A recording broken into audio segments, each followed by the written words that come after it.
اقرأ وربك الأكرم الذي علم بالقلم علم الإنسان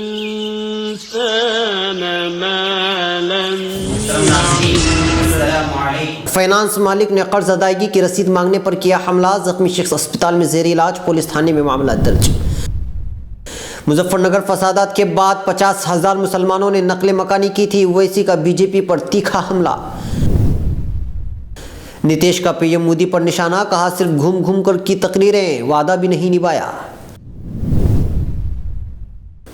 ایران کے ساتھ بوئنگ کی ڈیل قومی سلامتی کے لیے خطرہ قرار، امریکی پارلیمنٹ میں ریپبلکن ارکان کا بیان.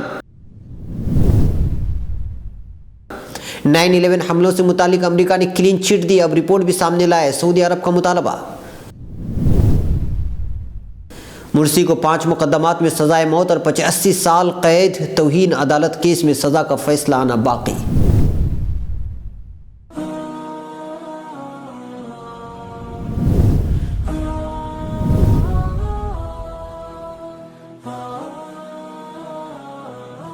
زکوٰۃ ادا نہ کرنے والوں سے سیدھی بات. ناظرین، زکوٰۃ کے ایسے کئی شعبے ہیں جس سے ہم ناواقف ہیں، اسی کی تفصیل اور حقائق کے ساتھ میں آپ کے سامنے آ رہا ہوں. اس ہفتے دیکھنا نہ بھولیں فکر و خبر کی سیدھی بات میرے ساتھ.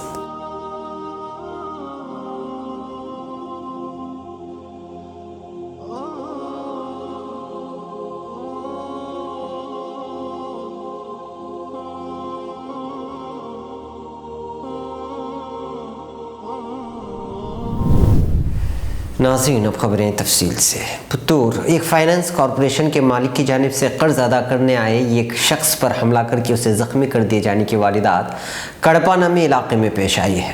اطلاعات کے مطابق کڑپا کے کمیونٹی اسپتال میں اپنے زخموں کا علاج کرانے آئے شخص نے الزام لگایا ہے کہ شری دتا کپا فائنانس کارپوریشن کڑپا اور اس کے ملازم نے اس پر حملہ کر کے اسے زخمی کر دیا ہے. زخمی شخص کی شناخت پدمیشوری اسٹوڈیو کے مالک پرشوتم کی حیثیت سے کر لی گئی ہے.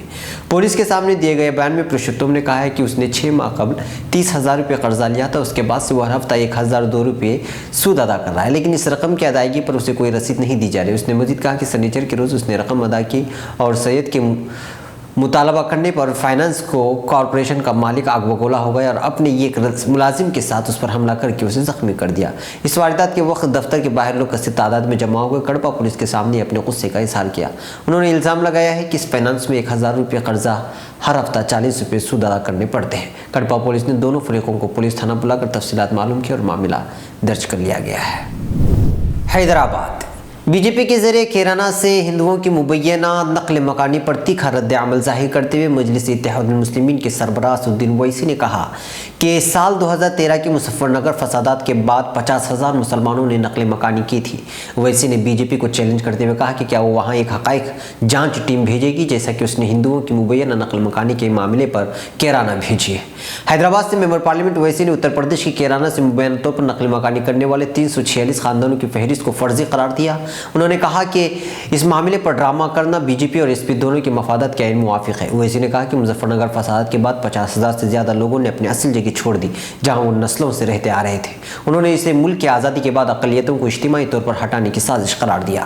انہوں نے کہا کہ کیا بی جے پی ایک تحقیقاتی ٹیم بھیجے گی؟ مظفر نگر فسادات کے بعد بے گھر 50,000 لوگوں کے ساتھ کیا ہوا اس کا پتہ لگانے کے لیے کیا بی جے پی کوئی وقت نکالے گی؟ اویسی نے دعویٰ کیا کہ بنیادی طور پر بی جے پی کے پاس کوئی اور مسئلہ نہیں ہے. کیرانہ مسئلہ بی جے پی کا اصلی چہرہ بے نقاب کرتا ہے جو سب کا ساتھ سب کا وکاس کی بات کرتی ہے. انہوں نے کہا کہ یہ بی جے پی اور سماجوادی پارٹی دونوں کے لیے موضوع ہے. بی جے پی اکثریتی طبقے کے درمیان خوف کا احساس پیدا کرنا چاہتی ہے اور سماجوادی پارٹی مسلمانوں کو یہ پیغام دینا چاہتی ہے کہ اگر آپ نے ایس پی کا ساتھ نہیں دیا تو آپ غیر محفوظ ہیں. اس طرح یہ ڈرامہ بی جے پی اور ایس پی دونوں کے حق میں. انہوں نے کہا کہ جب ایسا معاملہ سامنے آتا ہے تو سماجوادی پارٹی خوش ہو جاتی ہے کیونکہ اسے اپنے مقصد میں ناکام رہنے اور بد انتظامی پر سوالات کا جواب دینا پڑتا ہے. اویسی نے کہا کہ ایم آئی ایم اگلے سال اتر پردیش میں ہونے والے اسمبلی انتخابات میں میدان میں اترے گی. انہوں نے کہا کہ ان کی پارٹی نے اتر پردیش میں ایک اتحاد بنانے کا آپشن بھی کھلا رکھا ہے. مرزا پور، جنتا دل یو کے صدر اور بہار کے وزیر اعلیٰ نتیش کمار نے آج کہا کہ وزیر اعظم نریندر مودی نے اپنے 2 برسوں کی میعاد کار کے دوران اب تک صرف گھوم گھوم کر تقریریں کی ہیں لیکن لوک سبھا الیکشن کے دوران کیا کوئی بھی وعدہ پورا نہیں کیا ہے. مسٹر کمار نے یہاں ایک عوامی جلسے سے خطاب کے دوران کہا کہ بی جے پی ووٹوں کے لیے کسی بھی حد تک جا سکتی ہے۔ حب الوطنی کا دم بھرنے والی بی جے پی ووٹ حاصل کرنے کے لیے فرقہ پرستی کا سہارا لیتی ہے۔ وزیر اعظم نریندر مودی کو نشانہ بناتے ہوئے بہار کے وزیر اعلیٰ نے کہا کہ مسٹر مودی نے اپنے 2 برسوں کے دوران اب تک صرف گھوم گھوم کر تقریریں کی ہیں، لیکن لوک سبھا الیکشن کے دوران کیا گیا کوئی بھی وعدہ پورا نہیں کیا۔ وہیں پارٹی اپنے 2 برسوں سے کاموں کا جشن منانے میں مصروف ہے۔ انہوں نے کہا کہ اتر پردیش میں جب جب الیکشن آتا ہے فرقہ پرستی کی سیاست شروع کر دی جاتی ہے۔ کیرانہ کا واقعہ اس کی ایک مثال ہے۔ کیرانہ سے نقل مکانی کی وجہ غریبی اور بے روزگاری ہے، مگر بی جے پی اسے فرقہ پرستی کا رنگ دینے پر مصر ہے۔ مسٹر کمار نے کہا کہ بی جے پی سردار ولبھ بھائی پٹیل کو اپنا رول ماڈل مانتی ہے، لیکن جبکہ پیروی راشٹر سویم سیک یعنی RSS کا کرتی ہے۔ بی جے پی کو یہ قطعی نہیں بھولنا چاہیے کہ مسٹر پٹیل نے ہی RSS پر پابندی لگائی تھی۔ مسٹر کمار نے سماجوادی پارٹی SP کو کنبے پرور پارٹی قرار دیتے ہوئے کہا کہ SP ایمانداری سے کام نہیں کر رہی ہے۔ ریاست میں قانون و انتظام کی حالت انتہائی خستہ ہے، بدعنوانی شباب پر ہے، عوام اس حکومت سے پیچھا چھڑانے کی فراق میں ہے۔ عوامی جلسے میں جمع ہونے والی بھیڑ سے پرجوش بہار کے وزیر اعلیٰ نے کہا کہ یہ کارکنوں کی کانفرنس ہے، آئندہ دنوں میں وہ انتخابی ریلی کریں گے۔ انہوں نے اپنا اگلا مقام الہ آباد کو بتایا۔ انہوں نے کہا کہ کارکنوں کے اجلاس کی بھیڑ سے کہیں زیادہ انتخابی ریلی میں لوگ ہوں گے۔ یہ ریلی پریورتن ریلی ہوگی۔ ایران امریکی کانگریس میں ایران کو طیاروں کی فروخت کے معاہدوں کی مخالفت میں اضافہ ہو رہا ہے۔ امریکی پارلیمنٹ میں 2 نمایاں ریپبلکن ارکان نے کہا ہے کہ بوئنگ کمپنی کی جانب سے ایران کو طیاروں کی فروخت کی ڈیل امریکی قومی سلامتی کے لیے خطرہ بن سکتی ہے۔ ایک معروف غیر ملکی نیوز ایجنسی کے مطابق دونوں ارکان پارلیمنٹ جب ہینسار لنگ اور پیٹروسکم نے جمعہ کے روز بوئنگ کمپنی کے نام ایک خط میں متنبع کیا ہے کہ ایرانی نظام کو مسلح کرنے میں امریکی کمپنیوں کا ہاتھ نہیں ہونا چاہیے۔ بوئنگ کمپنی کے چیف ایگزیکٹو کو بھیجے گئے خط میں دونوں ارکان پارلیمنٹ میں مذاکرات کی موجودہ صورتحال کے حوالے سے وضاحتیں طلب کی ہیں۔ بوئنگ کمپنی سے پوچھا گیا ہے کہ کیا کمپنی یہ ضمانت دے سکتی ہے کہ ایرانی حکومت مسافر طیاروں کو کارگر طیاروں میں تبدیل نہیں کرے گی، اور ایران کی جانب سے نیوکلیئر معاہدے کی خلاف ورزی کی صورت میں کیا کمپنی طیاروں کو واپس لے لے گی۔ ہینسار لنگ امریکی پارلیمنٹ میں مالیاتی خدمات کی کمیٹی کے سربراہ ہیں، جبکہ روسکم پارلیمنٹ میں ٹیکس اینڈ ریونیو کی نگراں کار کرنے والی متعلقہ ذیلی کمیٹی کے سربراہ ہیں۔ گزشتہ مئی میں امریکی کانگریس میں قانون سازی کے ارکان نے 2 کمپنیوں بوئنگ اور ایئربس پر زور دیا تھا کہ وہ ایرانی نظام کے ساتھ تجارتی تعلقات قائم کرنے سے دور رہیں، کیونکہ وہ دنیا بھر میں دہشت گردی کا مرکزی ذریعہ ہے۔ امریکی کانگریس کے 13 ارکان نے بوئنگ کمپنی کے ڈائریکٹرز کو بلا کر ان پر زور دیا تھا کہ ایرانی منڈیوں میں دوبارہ داخل ہونے کی کوششوں کو روک دیا جائے اور ایرانی نظام کو طیارے ان کے فاضل پرزاد فروخت نہ کیے جائیں۔ ریپبلکن ارکان پارلیمنٹ نے اپنے خط میں کہا کہ ہم دونوں کمپنیوں سے مطالبہ کرتے ہیں کہ وہ ایک ایسی ریاست کے ساتھ معاملات کرتے ہوئے گہرے اخلاقی تصورات پر غور کر لے جو بارہا یہ ثابت کر چکی ہے کہ وہ اعتماد کے قابل نہیں۔ ریاض سعودی عرب کے وزیر خارجہ عادل الجبیر نے کہا ہے کہ نائب ولی عہد شہزادہ محمد بن سلمان کی امریکی صدر براک اوباما سے ملاقات مثبت اور نتیجہ خیز رہی ہے۔ شام کے بحران کے حوالے سے امریکہ اور سعودی عرب دونوں ایک صفحے پر ہیں۔ بحران کے حل کے حوالے سے دونوں ملکوں کے درمیان کوئی اختلاف نہیں ہے۔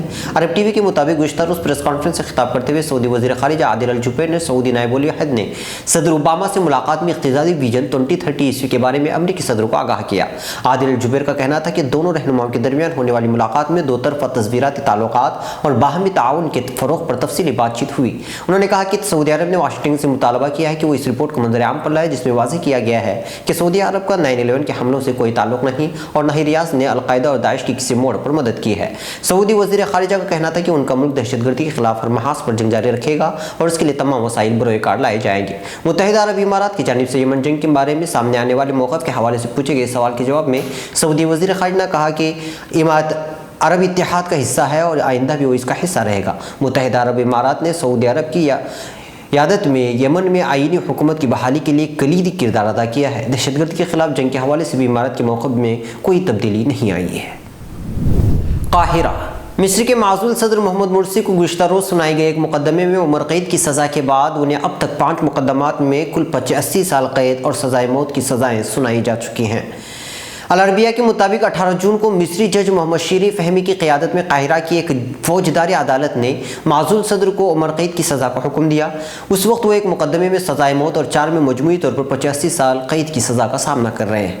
مصر کے پہلے منتخب صدر محمد مرسی پر پہلا مقدمہ وادی النطرون جیل توڑنے کا عائد کیا گیا ہے جس میں انہیں سزائے موت سنائی جا چکی ہے۔ اس کے بعد انہیں جاسوسی کے مقدمے میں 25 سال قید، الاتحادیہ میں شورش برپا کرنے پر 20 سال اور قطر کے لیے جاسوسی کے مقدمے میں 40 سال قید کی سزا سنائی جا چکی ہے، جبکہ عدالت کی توہین کے مقدمات پر سزا کا فیصلہ ہونا بھی باقی ہے۔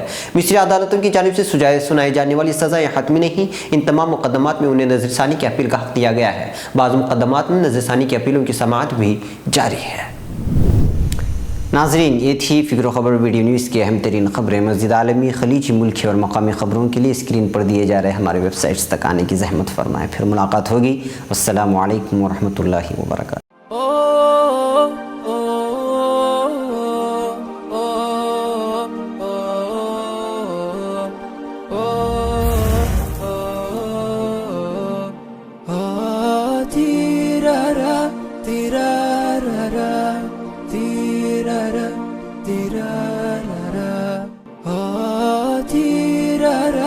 تیرا